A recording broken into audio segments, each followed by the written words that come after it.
Okay, I'm in my bedroom. And if I'm quiet, you can hear these damn cicadas. They're so freaking loud.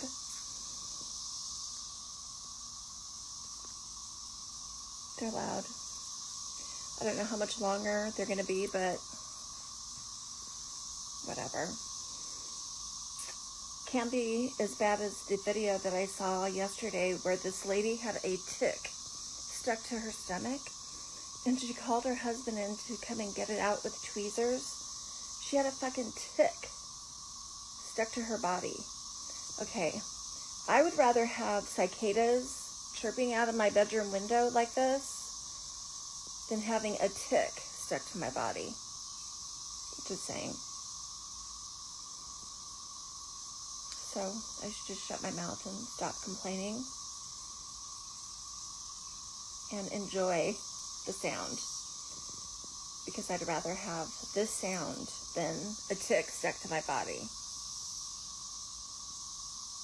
Ugh, that just gave me the creepy crawlies. Okay, I gotta go.